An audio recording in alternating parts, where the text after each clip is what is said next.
Interesting. All right, a man on Long Island breaking barriers in the film industry. He's believed to be the first blind and deaf man cast in a leading role. The film debuted in Manhattan late last year. Jessica Formoso explains how the visually and hearing impaired community could enjoy the historic character.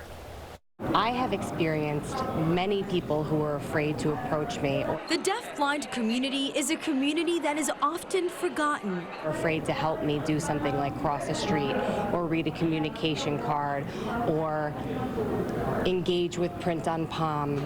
Most people believe that living a deaf-blind experience is just similar to that person known as Helen Keller, right? So Helen Keller was a deaf-blind individual, but that actually is not the only life experience. There is a broad spectrum of life experiences within the community.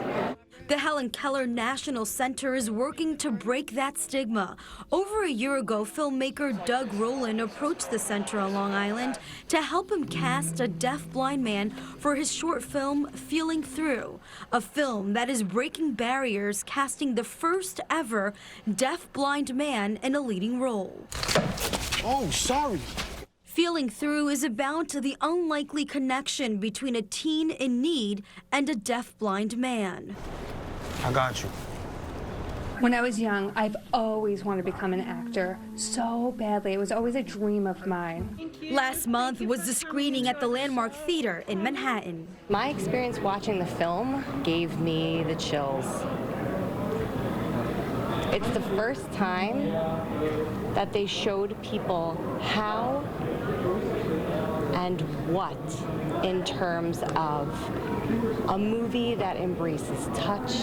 You got to see guiding techniques. Blaze Delahassee is deaf and blind. Coming to the movie theater isn't necessarily new to him. However, not all theaters are accessible, which makes it difficult for a deaf-blind individual to enjoy something that many of us take for granted. What really makes that difference is having interpreters, and for some people who are deafblind, that's a one-on-one tactile interpreter, or it could be someone who's accessing sign language visually. There's also assistive listening devices that are available in theaters, and the captioning that goes along with the movie itself. So there's a lot that we need to think about so that each moviegoer can have equal access. The Helen Keller National Center made sure all those amenities were available for the screening. Blaze was able to enjoy the movie thanks to his interpreters who were signing to him what was on the screen, using both tactile and protactile sign language. I obviously have no visual access to the movie, so what I do is I have an interpreter sign into my hand so I can envision what's on the screen and what the actors are doing. They will explain to me the action, what's happening, and everything in terms of movement will come via tactile sign language or touch. Communicating through touch is called protactile. Protactile American Sign Language was established in 2007.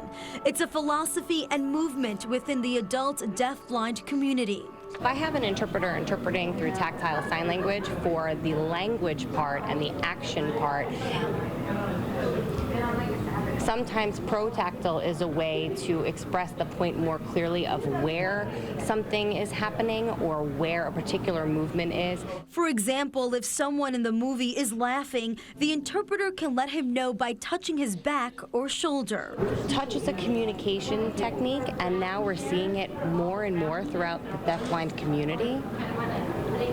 The movie itself gave me the absolute goosebumps. The Helen Keller National Center says its goal this year is to partner up with some theaters and provide accessibility for all.